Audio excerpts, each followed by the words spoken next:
લાંબો સમય વરસાદ રહ્યા પછી 1-2 દિવસ વિરામ હતો અને પાછું વાદળછાયું વાતાવરણ સરસ મજાનું થઈ ગયેલું છે.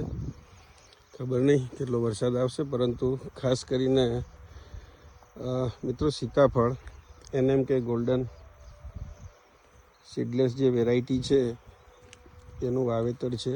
પરંતુ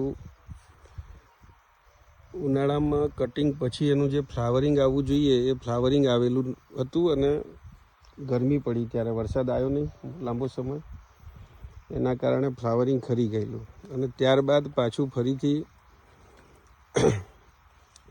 ફ્લાવરિંગ આવવામાં દિક્કત છે. કેટલું ફ્લાવરિંગ સેટ થયેલું હતું, ક્યાંક ક્યાંક દેખાય છે સેટ થયેલા, પરંતુ ઓવરઓલ 4 વર્ષના છોડ છે એમાં જોઈએ એટલું સેટિંગ થયું નથી.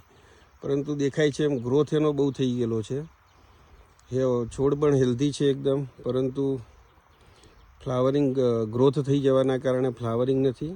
કદાચ એવી શક્યતા છે કે સતત વરસાદ આવવાથી એનું જે ગ્રોથ, વેજીટેટિવ ગ્રોથ જેને આપણે કહીએ છીએ, એ થઈ ગયેલો છે, ફ્લાવરિંગ નથી.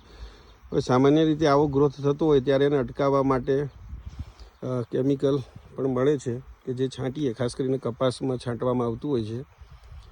તો સીતાફળમાં પણ આ ગ્રોથને અટકાવવા માટે આપણે કોઈ કેમિકલ નથી યુઝ કરતા, પરંતુ મેન્યુઅલી એની જે ટોચ હોય, જે ગ્રોથ થઈ ગયેલું છે એની જે ટોચ હોય એને આપણે મેન્યુઅલી આ કટિંગ કરી નાખીએ છીએ, જેથી એનો વેજીટેટિવ ગ્રોથ છે ત્યાંથી સ્ટોપ થઈ જાય અને સાઈડમાંથી કદાચ કોઈ બ્રાન્ચીસ નવી શૂટ આઉટ થાય અને એમાં નવેસરથી સેટ થાય. તો આ રીતે આપણે આ જે તમામ પ્લાન્ટ્સ છે એને આજે વધતા અટકાવીએ છીએ, એનો વિકાસને અવરોધીએ છીએ એવું કહેવાય, પરંતુ એ બિનજરૂરી વિકાસ છે એટલે અવરોધવો પડે છે. અને એના પછી કોઈ રિઝલ્ટ મળે છે કે નહીં, નવું જે શૂટ્સ નીકળશે એમાં કોઈ ફ્લાવરિંગ આવે છે અથવા વિકાસ અટક્યા પછી એનો વેજીટેટિવ વિકાસ અટક્યા પછી કોઈ ફ્લાવરિંગ સેટ થાય છે કે નહીં, એ આપણે એનું રિઝલ્ટ શું મળે છે એ મળશે ત્યારે એને આપણે ચોક્કસથી શેર કરીશું. અત્યારે આ જે તમામ પ્લાન્ટ્સ છે એનું આજે આ રીતે ટોચ જે એમની છે એ આપણે તોડીએ છીએ મેન્યુઅલી.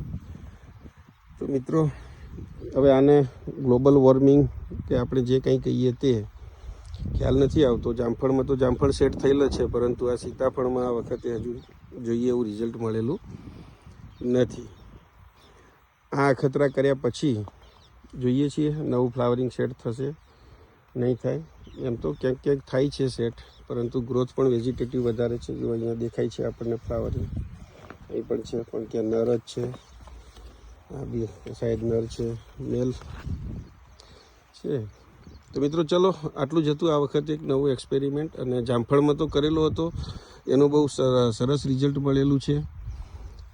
એક જેની ટોચ એક છોડને મેં તોડેલું હતું ને એના પછી તમામ જે પ્લાન્ટ્સ છે એ તમામે તમામ પ્લાન્ટ્સનું એની ટોચ તોડાવેલી છે. તો સેમ અખતરો આના ઉપર પણ સીતાફળમાં પણ આપણે કરી રહ્યા છીએ આ વખતે, અને ચોક્કસથી એનું જે કંઈ રિઝલ્ટ મળશે એ આપણે શેર કરીશું. તો હેપી વીકેન્ડ મિત્રો, enjoy the Sunday. Thank you.